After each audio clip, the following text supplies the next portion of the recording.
Wonderful. Hi, everyone. Thank you so much for joining. Looks like we have about 50 people on the line with us. Really excited to host this event and see everyone here. My name is Radhika Bhatt. I'm a climate career coach and founder of Satya Studio, a climate career coaching agency. And if you are here today, then you are here to talk about how to bounce back after a layoff. A very big topic.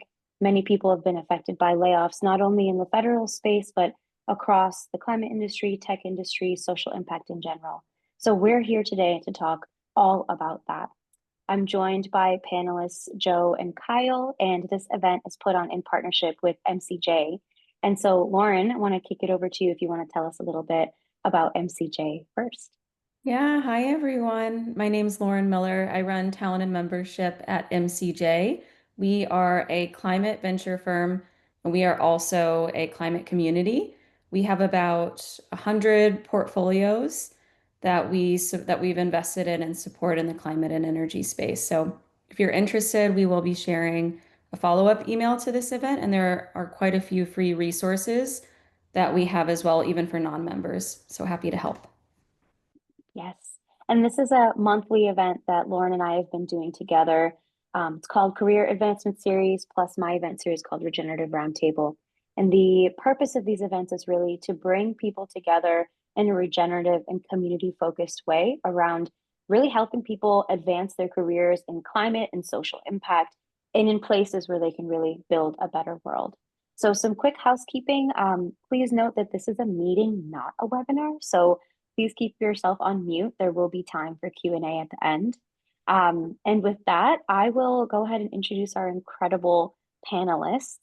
And as you know, this topic is really around bouncing back from a layoff. And in my work as a career coach, I've seen so many people and organizations really spin up work and projects in the last few months alone. And I'm really honored and excited to have Joe and Kyle here because I think they are people that have really stepped into this space of supporting feds that have been laid off, but also social impact minded people that are navigating the space right now. So, Joe O'Connor is the CEO of Career Pivot.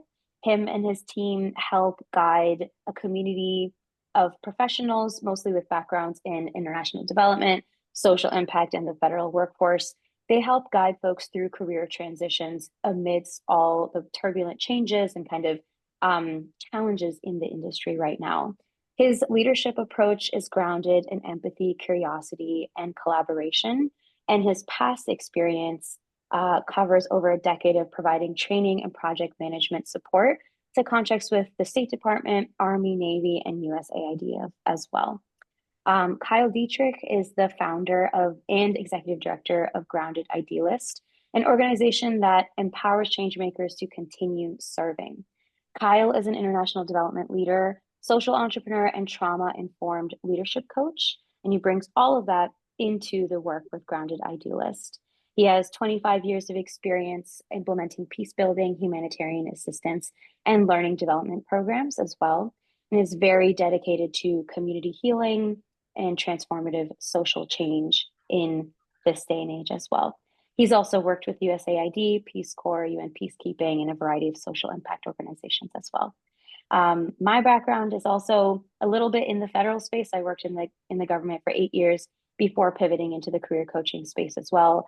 And Lauren's background is in recruiting in climate tech startups and innovation spaces as well. So we have a really awesome grouping of people here with us today. So that being said, I know I gave a quick intro, but our kind of kickoff question for today is, what do you do after a layoff? A big question. So Kyle, maybe I'll kick it over to you first if you want to ground us in kind of what you've been coaching people on, but also your initial thoughts on such a big question. It is a big question. Radhika and Lauren, thank you. And Joe, it's nice to be with you. Hi, everyone. I guess so. Before I answer from where I am and my own experience, I would love folks to share in the chat, like if you do a screenshot of the past week of your life on a scale of 1 to 10, what has your stress level been? 0 meaning no stress, 10 being, through the roof. Just take a screenshot of the last week, and I'm just curious where folks are. what has your stress level been on average? Yeah, I'm seeing a lot of 5+, a lot of Yeah, 7s, 8s, 9s, a few 4s here and there. I appreciate folks sharing honestly in this space. Um, the thing about what's going on, and I can speak to my own experience, I think to this question of what do we do after a layoff? So there's a lot of things that are activated within us from this moment. So I described this, the kind of the mass firings, this mass workforce displacement as a collective trauma event.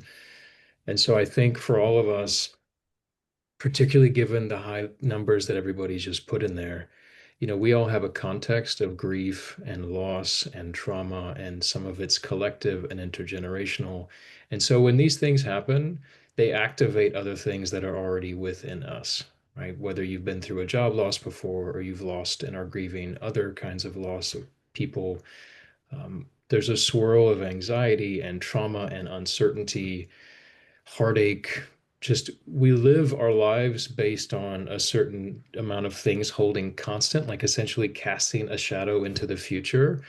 And when this happens, we have what I call a contracted sense of future. And that is devastating because the heart is a muscle and love is a verb. And I believe through our work, particularly if we are service-oriented people, we pour that love into containers through service of helping other people. And when that container is taken away, that thing that basically is a regenerative force within us that gives us purpose and activates us at the deepest level, and it's suddenly taken away, we ache, right? It's just like if you've lost somebody. I lost my mother early in life, and we call grief unexpressed love because the love doesn't have a place to go.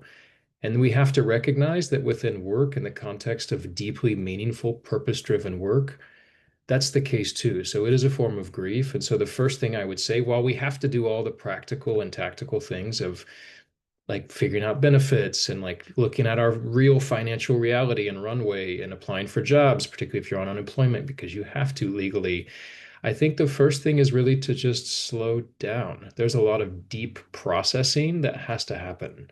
And we don't always give ourselves space or grace to do that.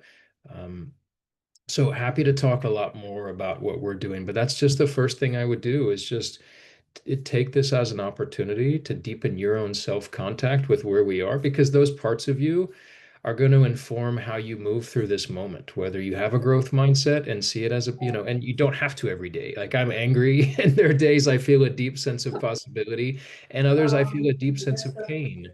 And those are both okay. And so it's giving yourself space to really tap into what is going on in your body, literally at the level of your nervous system, and how that affects how you move through this moment. But let me just pause. I'll hand it to Joe. Kyle, thank you so much for sharing that perspective. Like that's amazing. And I think I don't even know how to really like follow up on that, but I think that is such an important key thing, right? It is like under like taking time to really pause and reflect. And for some people, that's a longer period. Maybe they have a financial runway where they can do more stuff, and others, it's they have to bake it in as they are trying to scramble to make ends meet. But it is really really important to you know recognize, hey, this is how this is affecting me, mind, body, and soul, not just, hey, my bank account's running low, or I need to keep going so that my resume continues to grow. Um, and it is like that cycle of emotions, right? Like there have been plenty of days where again, like I've been angry and I've like wanted to like break things, and there's been plenty of days where like, no, this is great, like I can grow and I can take this webinar and I can meet these people, this is amazing. And you go through that journey, and it's not, it is like kind of slow progress forward, but you'll have times where you fall back, right? And it's okay. I think also what it is it's at least for me, I found it as an opportunity to recognize the need I have for connection and to reignite those connections, whether it's with my family, with my, my wife, or, with former colleagues or friends that I haven't talked to in a while. And not just for like, oh, networking, help me get a job, but it's like, help me process this, um, help me reconnect with pieces of myself that I'm missing, right? Like, all those kinds of things. Yeah. Yeah, beautiful. It kind of, this very emotionally conscious starting point, I think, is really valuable. And oftentimes when I'm coaching people, whether they've been laid off or not, or even just kind of navigating a career shift, understanding that why of like, why am I interested in this next thing? Or like, what are the different areas that I can explore, I think is also a really, really powerful starting point as well. And so my next question is kind of related to this emotional state as well of, is it really possible to rest and rejuvenate after a layoff as well? Especially when you have the pressures of, I gotta pay my bills, I need to, family to take care of. How do you kind of integrate rest and rejuvenation into this process? And why do you think that's important?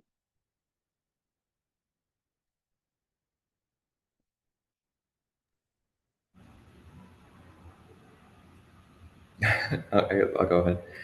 I mean, I think even if it's just giving, if you get like laid off on a Friday and you decide, okay, I have to restart a job search on a Monday because that's how your finances dictate things, taking that weekend and like, and building in that space for rest and rejuvenation. And it doesn't have to be, oh, I'm going to take 2 days off, right? It could be, you know, 1 or 2 days a week.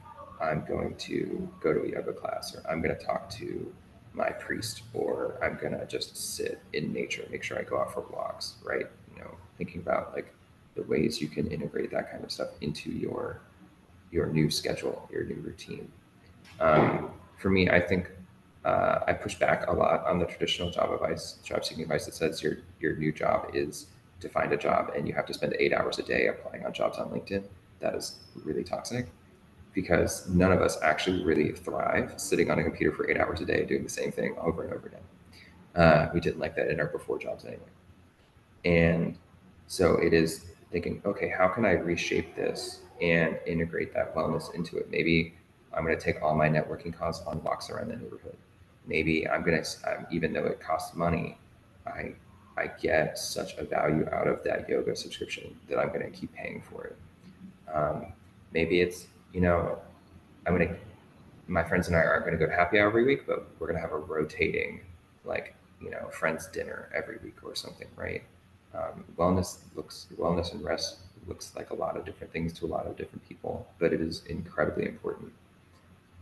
And I'll leave it with that. So Kyle, go ahead.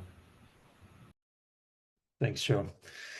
Yes. So physiologically, we heal better in relation. We actually heal and learn and ground better in community, and that's hard. I think a lot of us feel a deep sense of isolation when our community comes from our work, and this isn't new. I think a lot of us went through this in the pandemic, and which was also a collective trauma event and just a massive shift in our lives and how we live them.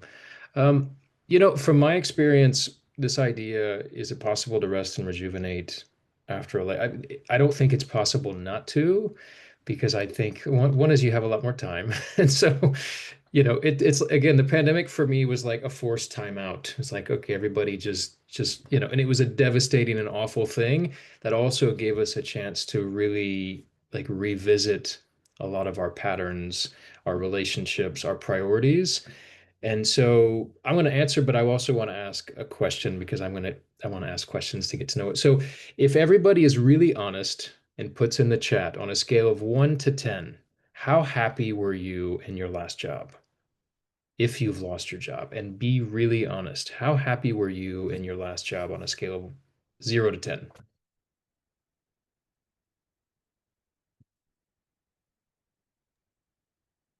Yeah, I'm seeing quite a variety here. A lot of high numbers, sevens and eights, and also a lot of threes, fours coming through as well. And Mostly, this is I'd a say, really, yeah. yeah, and this is a hard one, right? Some people wrote like with their team or maybe in your role, but not the organization, or maybe right? There's a lot of nuance to this, but I ask because this is really important for us to have agency over this moment, because when something is taken away from us, which is the case with a lot of us on this call, myself included. I was working at USAID and the Bureau for Humanitarian Assistance, and it all ended really quickly. And I could say a lot of things about how and how it was done and the cruelty, but I'm not going to get political on this call. But the reality is, when something's taken away from you, we often romanticize it, we build it up, we have this different relationship to it. And so, just to kind of take stock of really day to day, week to week, month to month in that job and that organization, how happy were you?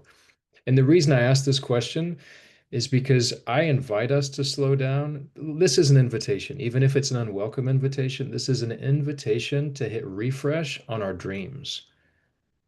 Like, are we living expired dreams?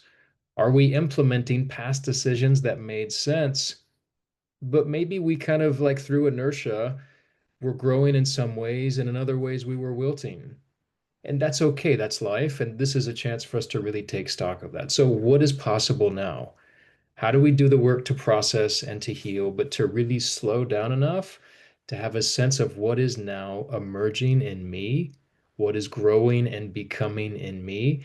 And I believe we can really only access that if we slow down, if we do some of this deeper integration work around our own healing, right? And this, so for me, the regenerative, rejuvenating part of this is hard because it's not something we chose. This is, and this isn't just us. This is a massive thing. And so a lot of us don't want to complain because most, so many people we know are in a similar situation, but you have to take time because from my experience, when I don't listen to my body, it starts, a lot of things in us start like a gentle tapping. It's like, and when you are present and intuitive, you can hear the tapping and the nudging of your soul, right? Your health telling you, well, maybe we're misaligned here, or maybe this isn't where we should be, investing. But we don't always listen because we're kind of doing, we're less being. We have to have our doing come from our being so we can be attuned to who we are, because otherwise that little tapping will sometimes get so loud that it will be debilitating and it will like cause health issues. That's what's happened in me.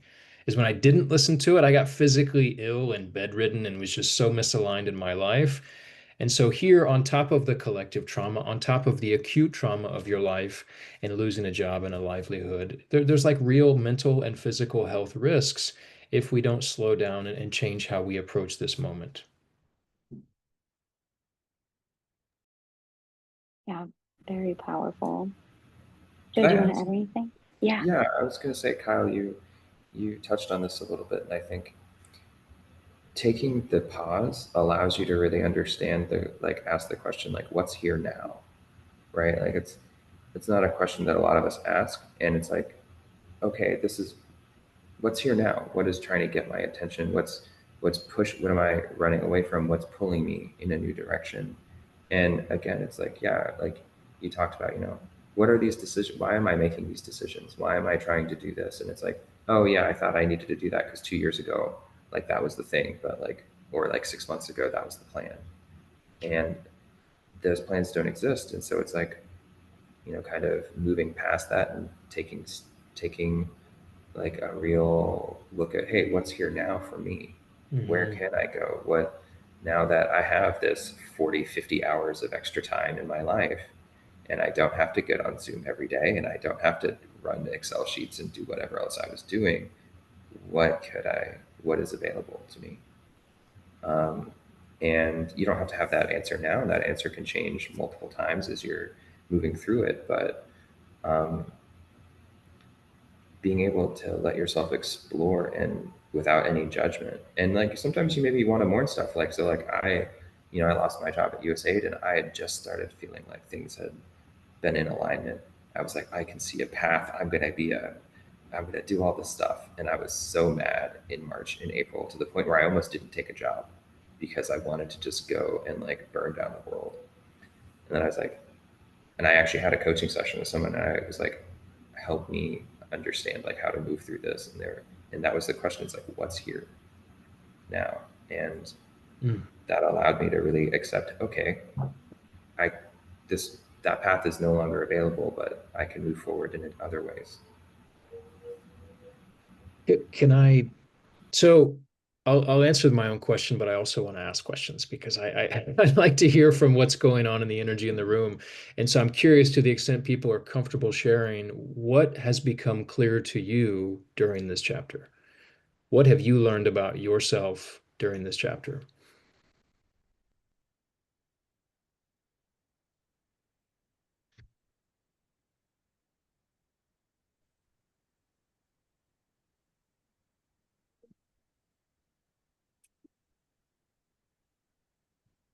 Yeah, just reading some of the responses. One person's talking about loving the idea of exploring, but also maybe not seeing that flexibility in the workforce. Oftentimes companies don't allow for these career transitions. So kind of seeing difficulty there. I'm also seeing people talking about, the cost of work-life balance, maybe having to sacrifice a lot for work in the past. In my coaching experience too, I see so many people. I love how you worded it, Kyle. You get to reimagine not only your career, but kind of revisit your dreams in this sort of situation. And I'm seeing a lot of people really getting strict, like rightfully so, about the workplace that they want to be in. I've seen a lot of values around that. I'm also seeing people, yeah, like one comment here, I should not work in an organization where the internal culture does not align with the values. Absolutely. Um, let's see some other. I'm finding it harder and harder to find work that aligns with my ethics and values. I've managed to dig deeper into my core values and really know that moving into the job search. Um, let's see some other answers. I've had to become more flexible in approaching the day to day and week by week in order to kind of make space for the next thing that I'm looking for. I'm seeing how much love and support and kindness is surrounding me throughout these challenging times. I also am committed to loyalty, um, and somehow maybe how that's loyalty to a workplace has maybe held me back in the past. I'm also having trouble reimagining. I was really happy in my last role now. So what do I do next? Yeah, these are really beautiful These are responses, such everyone. Thank great you for answers. sharing. Yeah, there's so much wisdom in here. And so I think we all kind of, there's a really great opportunity to harvest some of this. We talk about crucible moments, and there are particular moments, literally like forks in the road. Some of them we choose, and some of them, like this, we don't choose. But they're crucible defining moments that really clarify what's important to us and our values. And I could talk for a long time about this. I think for me, one thing is who I work with is as or more important than honestly what I do. Like the older I get, I'm like, I want to go to work with people that I love and learn from and, just have a great culture with. And so I'm building an organization right now with a group of people, and we have tons of collaborators and advisors and obviously thousands of coaches. And it's just a blessing. They're all driven by something and motivated. And there's dozens of organizations like ours in this moment. We can share more later about who they are and what they're bringing to this space. But you all should know there are a lot of organizations that have some existed before, but a lot have emerged, just like Career Pivot. So there's so many people trying to support, and it clarifies who we are, right, by how we show up. There was a great thing that went around yesterday about Mr. Rogers. He talked about in moments of crisis, look for the helpers. And there are a lot of helpers right now. And so we don't focus on this in the news and in the media and even in our lives, but there are a lot of great things happening that we need to pay more attention to and pour our love and hope into those and not the other things that are depleting us. Absolutely. Thank you everyone for sharing. These are really beautiful responses. And also, I know I want to save some time for kind of, I think, in the registration form, there is a question around, hey, do you have any questions for the speakers? And I think a lot of that did kind of focus on the job search itself, right? How do I talk about my layoff in an interview? How does that represented? What are some job search strategies?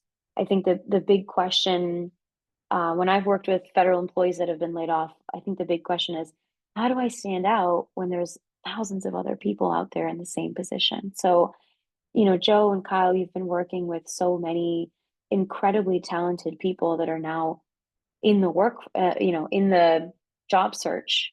So I'm curious if you have any tips or tricks or recommendations that you find yourself kind of sharing over and over again. And I think I'm almost thinking of this in steps, right? All right, we've taken the time to maybe ground ourselves, reconnect with our emotions and our body. Then maybe we've kind of found ourselves in community. We're working with other people. We found the helpers. What do you do after that? How do you pursue a job search in this next state? What are some recommendations that you would share with people here? Joe, go ahead. I want to let Joe take that one first. Sure. I also want to point out, I love Hannah Kyle's comment, because it's not just the feds, right? And I've actually never been a fed. I've always been a contractor, and I worked at a lot of other, I like with IPs and NGOs and all sorts of stuff. So it's not the we're all feeling all of this, right? Um, it's an inclusive trauma we're all feeling. Um, so I think in terms of like a strategy or like some tips or something, right? Like I think a lot about, okay, we have like a job search kind of practice that we do with folks at Career Pivot where people start looking at different jobs and then they kind of think about, okay, how do those, not just how do those align with my past resume, but how they align with my interests? What is it that's making me interested in those roles? Are they things that I've done in the past? Are they things that I'm interested in growing in? Are they things that I've heard about through my community, right? Alumni or friends, whatever.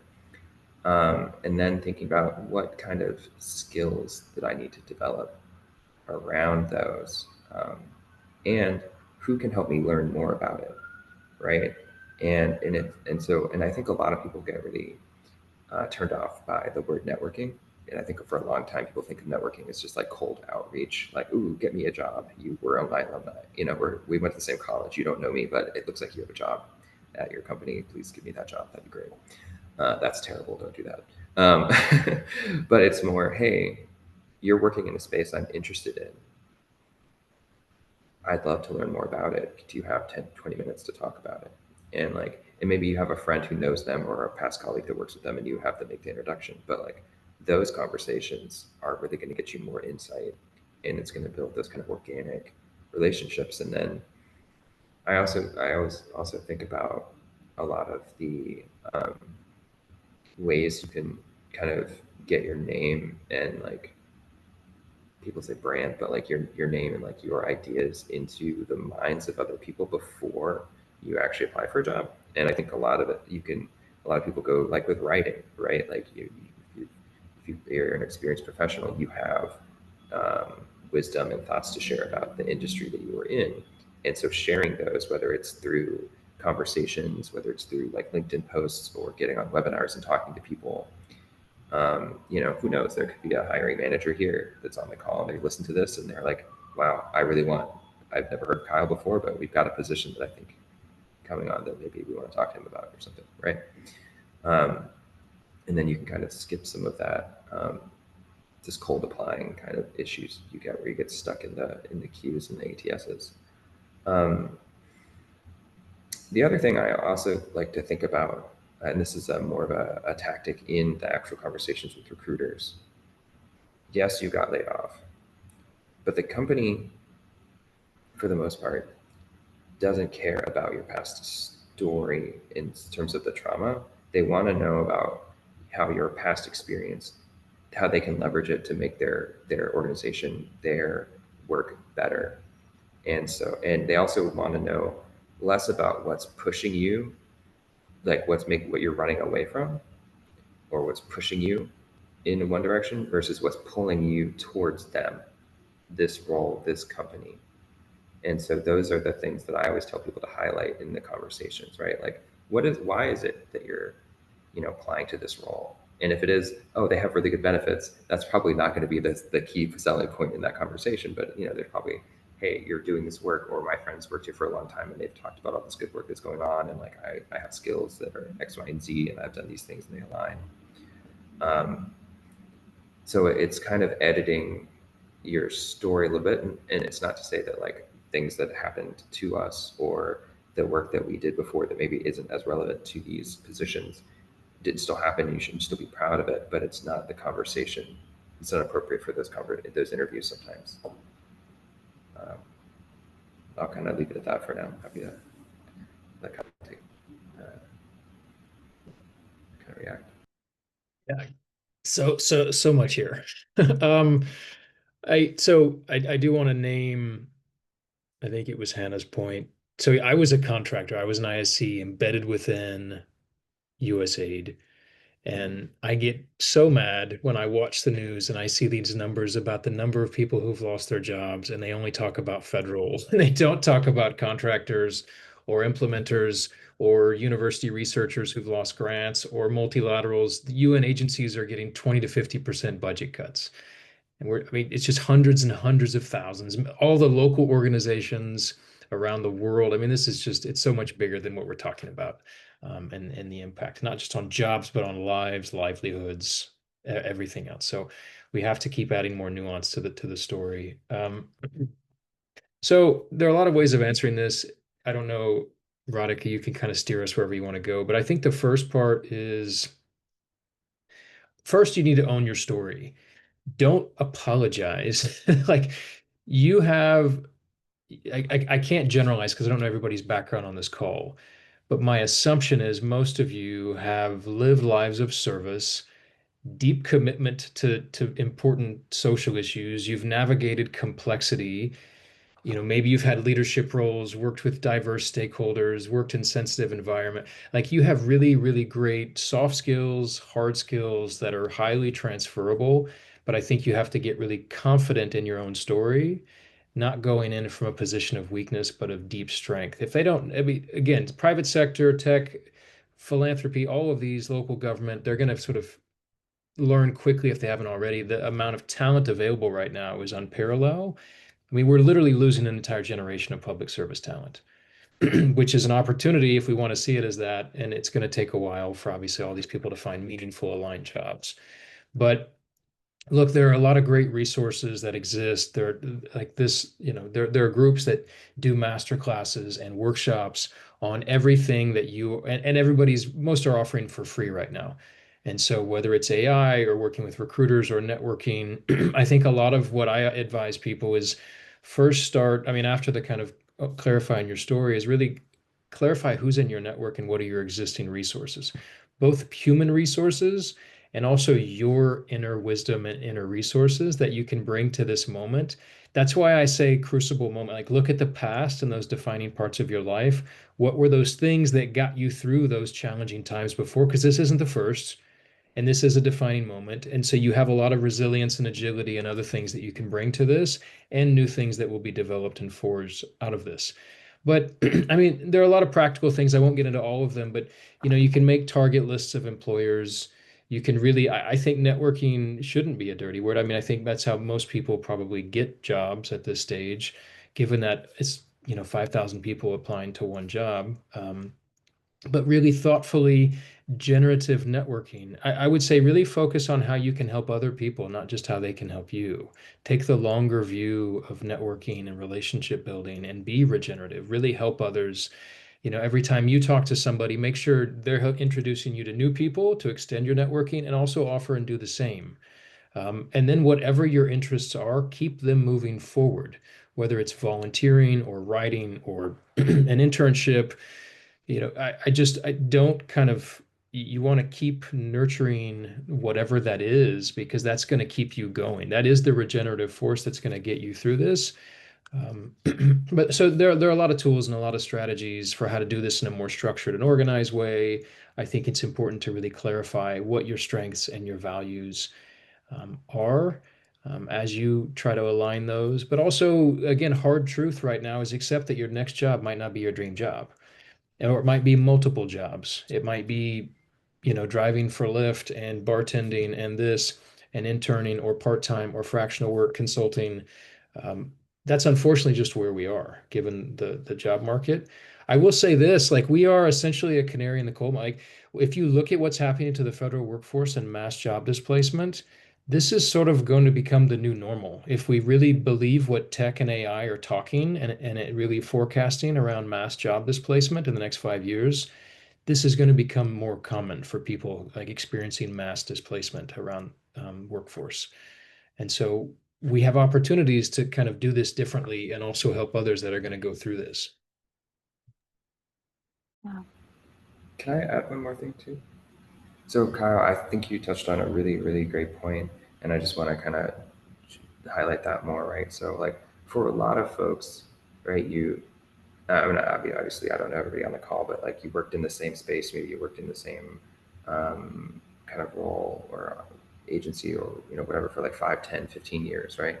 And like, and you want to keep doing that. And there's nothing that's saying that someday you might not be able to go back and do that same work, but it's allow yourself the grace to just take something for now if you have to, right? Like we talk a lot about values, right? And your value, just because you focus on one value versus another in a certain time doesn't mean that you're betraying it, you're losing something, right? Like if your leading value at this point is financial stability, and because of all these things, maybe you take that boring desk job that doesn't really align a heck of a lot with like your overall passion, but it's not hurting the world.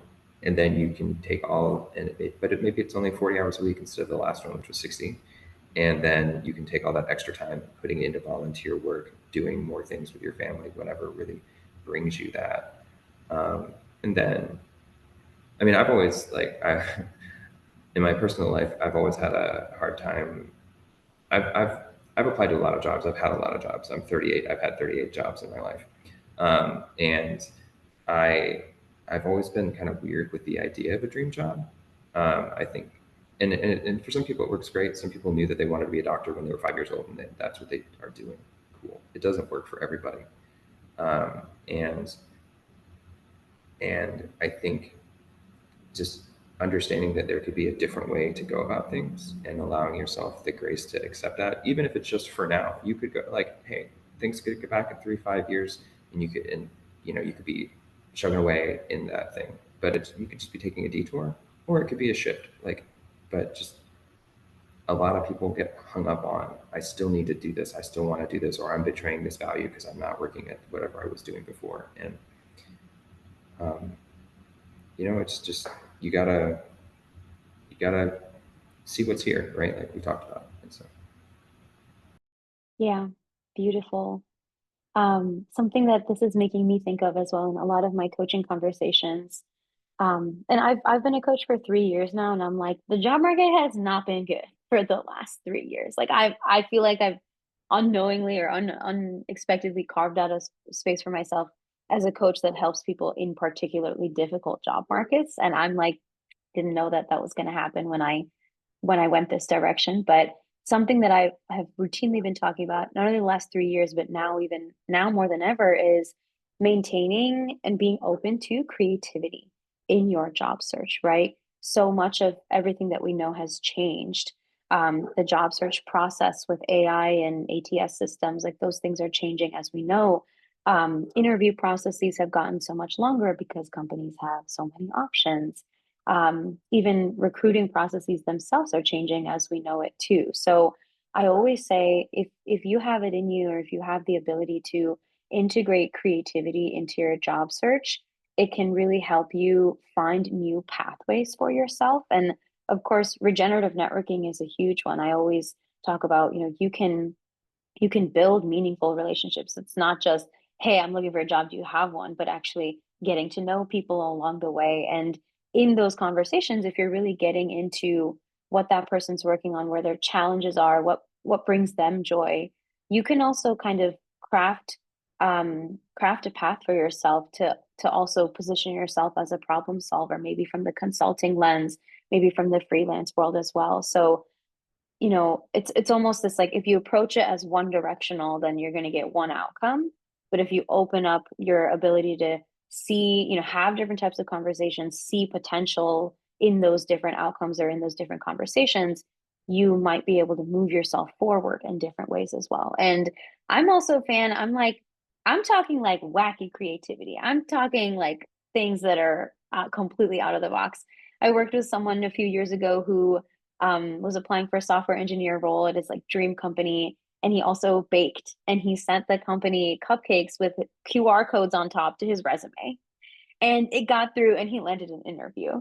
And so I'm like, that's like totally out there. I don't know many people that would do that, but there are so many ways in which you can apply that creativity. Maybe it's not cupcakes, but maybe it's something else. And so if you have the capacity to approach your job search with creativity, I think it can also open up a lot of doors for you as well. Well, yeah, go ahead if you want to add anything. Can I Yeah, answer one of the questions that's in the chat? go ahead, Joe. So Haneen, I see your question, when you're laid off, does that have a negative impression on you as an employee and your ability to do things or to get work done? And I think a lot of people have that kind of question, right? There's like self-doubt, like, what does this telegraph to the company? And it's really how you tell your story, right? And how you position yourself.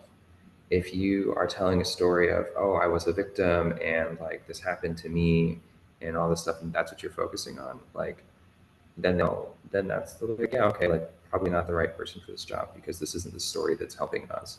But if you're positioning it as, look, this happened, I'm not saying it didn't, but then this is what I can do. This is what I learned there. This is the work I did, and this is what I'm bringing to you, and how I see like the impact that I can make on the projects or whatever this place is doing. That's what is gonna, you want to highlight that, right? That'll have you more conversations. I think that's also like if you're living in that world of like self-doubt and depression, there's that, well, there's certain times, obviously we talked about like processing emotions, all that kind of stuff, but getting like drowning in it is going to keep you from really exploring and expanding the capabilities and the opportunities that you're trying to go for. Sorry, Kyle, go ahead. I kind of stepped over you. No, it was great. I was just going to say, there are so many points in our days that are unplanned and opportunities to connect with people. And I would encourage you to think about your day and how you orchestrate and choreograph your day, whether it's on the bus, walking your dog, like going to a conference or at a co-working space or in a cafe. Like we're on our phones too much. Like we're sort of removed from the possibility in those moments to connect with other people. But just, I would say, right now we all need a direction, but not a destination because we don't know the destination. And so, what does it look like to live intentionally, but also be open to the nudges and hints that life gives us along the way if we're present in those moments? I think, we can look at networking in a transactional way. I don't think that's very helpful or going to sort of bear the fruits that we want. But if we take a different approaches, which is more regenerative, more kind, with a longer view, don't force things, like be bold. I'm on calls daily with people who reach out to me whenever I can, or my team, just to talk to people who have ideas, who want to collaborate, who are looking for support. We have a certain degree of understanding of like what the network looks like now and where different services might best, benefit people. People are very generous in this moment. So I would say be bold, don't be afraid to ask, but also don't be afraid to be present in some of those moments that might create unexpected connections. And just approach them with an open heart and, not a deep attachment to them being something different than they need to be. But yeah, I mean, that's hard. I live in DC and things can be very transactional and very cold. Um, but there's an invitation here, and I wish people would step into it. I actually would love to echo that. And like, so I'll give you an example right now. I could have taken this call from my house today. It would have been easier with my setup. But I decided I would go to Eaton House, which is opening, like it's a co-working space that the folks at former Gov have got so that you can every Tuesday from 9 to 5, anyone that's part of this community could come and co-work for free. And like they had free coffee and donuts and snacks and stuff. And like there's like, a couple dozen people here. And um, like just talking to people. Like, yeah, I had to do some other work too because I have a 9 to 5, but I flex a lot. I think this is so, but I think finding those spaces where you can connect and is really helpful. I think also um, one of the things that I've mean and I've heard people explaining this as is like think about it as we are in a science lab. This is an experiment. All of us have worked in positions where we had to deal with like iterative development or like trying things out. The first thing didn't work. You try, you learn it. We're all of us have learned a lot through mistakes. That's basically how we learn through anything, right? Like nobody trains anybody anymore. I'm an L&D person. Most jobs don't do it well, but like if you think about it as an experiment and you're learning each time, nothing that like if that networking temp didn't work, if that resume didn't work, if you did all those interviews and it didn't get anywhere, you learned something. And eventually, there's no single timeline for any of this, but eventually that learning will help you get to where you need to go. And so if you're able to really focus on that, I think it will help you kind of that becomes the key to also. One thing to jump in too, if you don't mind. I think we tend to forget about networking once we have our next role. And I think it's really important to remember these lessons when you're employed because you want to continue to nurture that community. And I was even thinking of Radhika. I've thought of her for like 3 roles, and it's because we meet monthly. She's always, we're reconnecting all the time. And so just I think these are all such great lessons, but so many people forget to continue doing this once they're comfortable. And even to add to that too, Lauren, I'm like, Lauren is in the recruitment space. In my own, we could have a whole other session on like how to build a consulting practice after a layoff, right? Like that's a whole other avenue here. And my work as a solopreneur, yes, I coach, but I also take on recruiting contracts here and there. Like there's really no one way to do anything. And so I think that's the other angle of like if you're only approaching it for like one thing, but if you approach some things with flexibility around, maybe I'll take a part-time, maybe I'll do a volunteer role, all of those things can lead you to your next thing as well. And from the recruiting lens too, I'm like, Lauren and I have shared like potential candidates with each other as well from the recruiting world. So that's another like beautiful insight here is there's a lot of stuff happening behind the scenes that maybe as job seekers you don't know about, but that shouldn't hold you back from sending a recruiter your resume in a short message. Even if there's no open job at a company, you can still reach out to peers. Maybe you're a senior leader in the space, you can send your resume to another senior leader at that company just to say, introduce yourself, let them know that you're there. Or if you're, early career, mid career, no matter where you are, you can always find peers that people that would be your peers at companies of interest and reach out to people that way too. So that's truly what I mean by like there's so much work happening behind the scenes of people that really want to help you. It's just a matter of allowing yourself to be seen. And I talk a lot about that in my coaching practice around visibility. And you can do that on LinkedIn and thought leadership. And there's these very strategic ways, but you can also do it through DMs or joining an online community like Work on Climate and posting there and kind of engaging with people. Even if you're not posting anything yourself, leaving a comment, whether that's on a Slack channel or on LinkedIn, a comment is a way where you can share your insights. And so many people here are in this chat doing that right now. So if you can do it here, you can do it online too. I'd always encourage that.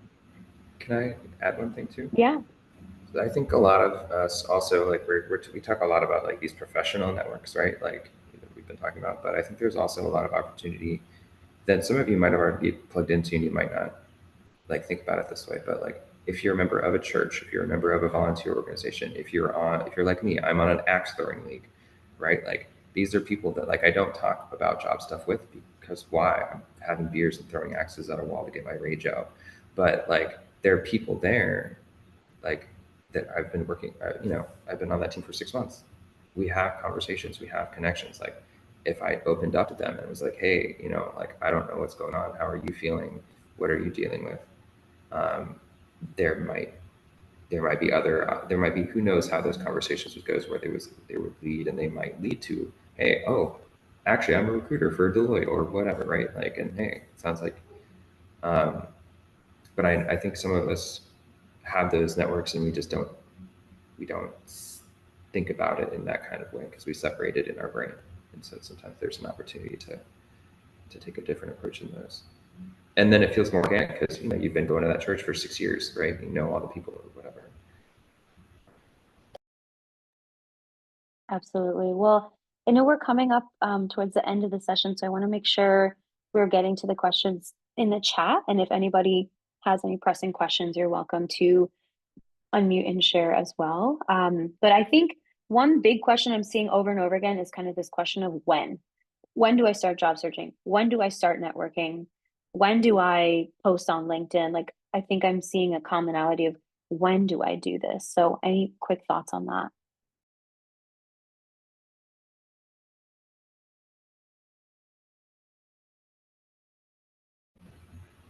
There's no perfect time. Just start doing things. I mean, that's kind of how I live my life. I know there's a lot of other philosophies out there, but that seems to work for me. Um, I did also want to do like a quick, not really a plug, but I wanted to talk. So there was a couple people that asked about success stories and like lessons learned and where they can hear stories of that. And so that's actually one thing that we've been doing a lot on Career Pivot, is highlighting stories of people who have found new roles and transitioned in different ways. And while the stories are, hey, they are success stories, they do talk about the different tactics they used and the lessons they learned. And like, and they're broken down into ways that people can, um, you know, that are really, really tangible. So I'm just going to put a thing in there in the chat. Like, our one on Monday was a woman. She worked for the same company for 30 years, right? And she was a grants administrator, and like she had some kind of soul searching, and she was also thinking, she's much older, right? She's almost 60, and she had a lot of, you know, questions about her own capability, and she realized through this journey she was actually limiting herself, and so she let go of some of those limiting beliefs. She took a Power BI course, and like, you know, she only applied to 4 jobs and she got one, like, but like she took a lot of advantage of all of the resources and all of these different groups, and the story goes into it, but like, there's a lot of stories out there that you can learn from. And so, you know, yes, it's Kyle and Radhika and Lauren and I that are up here, but there's so many other people that you can learn from that are going through this. So I just wanted to highlight. Absolutely. And I'm seeing some resources being shared in the chat. This is absolutely time. If there's something that's helped you, feel free to drop it in the chat. I'll actually compile those and make sure that they get sent out after this as well.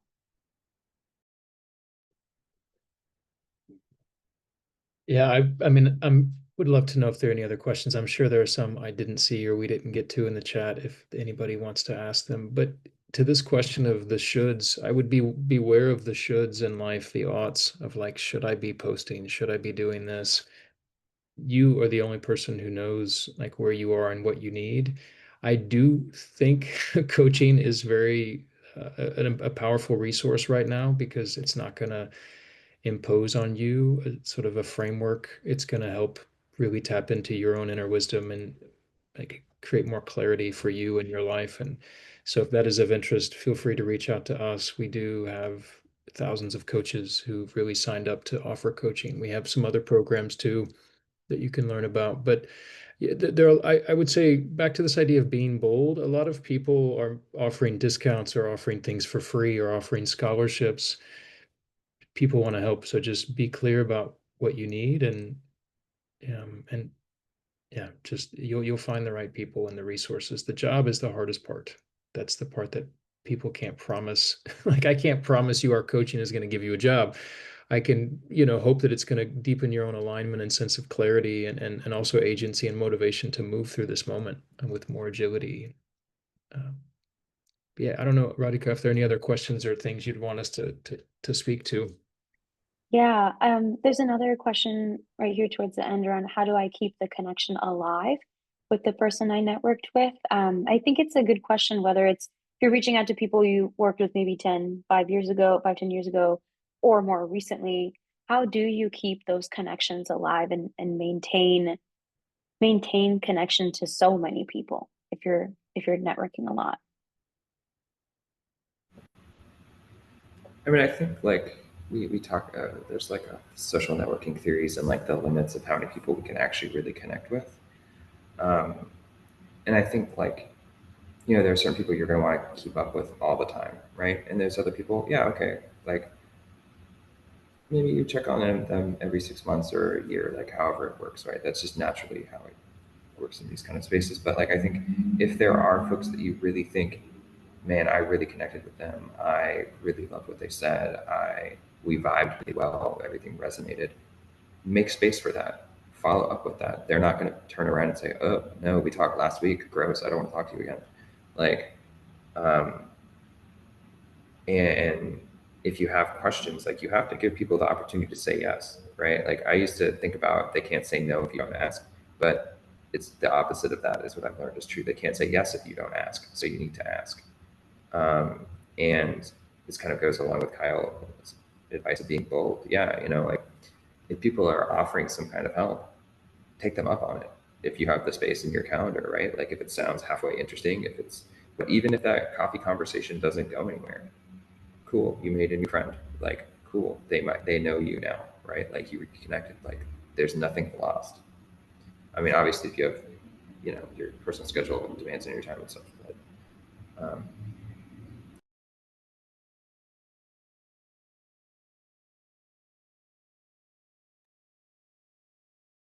Wonderful. Well, I'm seeing some more people are dropping links in the chat. I will also drop some more links here as well. I think with that, we can maybe wrap up for today. I'd say, is there any maybe last topic or last maybe advice or wisdom you want to offer Joe, Kyle, and Lauren to attendees today of if there's one thing that you take forward from today, what would you suggest for the listeners? I guess I'll start. I think the one thing I would say is just to stay persistent and optimistic. I've been through 3 layoffs. One took me a year in full transparency to find a role, and I found a role as backfilling as a 1099 employee, someone I had networked with from a previous role while she was out on maternity leave. So going back to the creativity, there's also a level of patience and just not being too hard on yourself because this is going to be potentially a really slow process.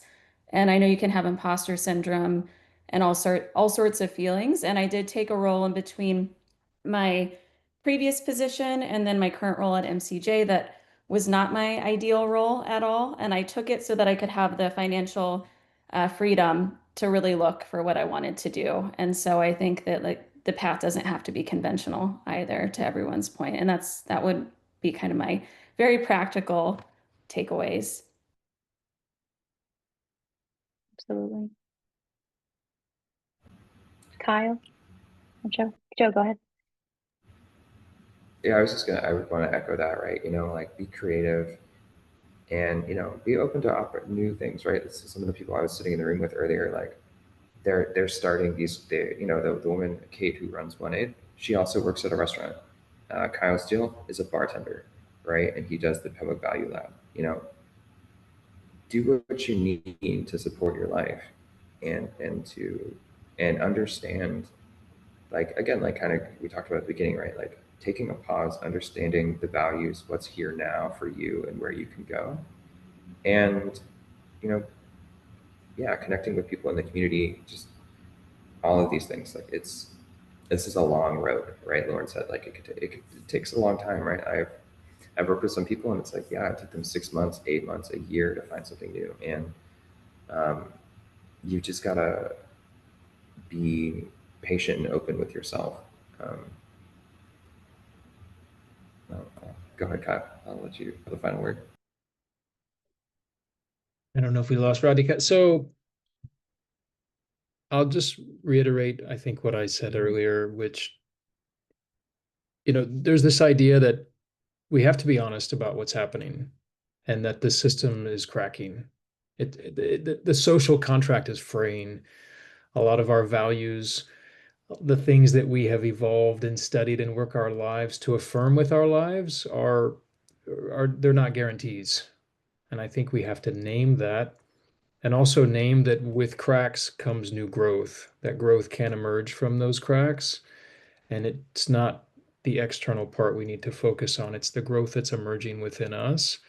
And so my invitation would be like to hit refresh on what's possible now for you, like what's growing within you, and what maybe do you need to let go of that's no longer serving you as you step into this chapter. Beautiful.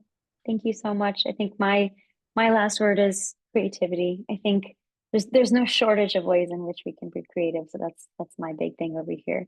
So with that, thank you so much, Joe and Kyle, for joining us and sharing your wisdom. Big thank you from Lauren and I for everyone for attending and for being here.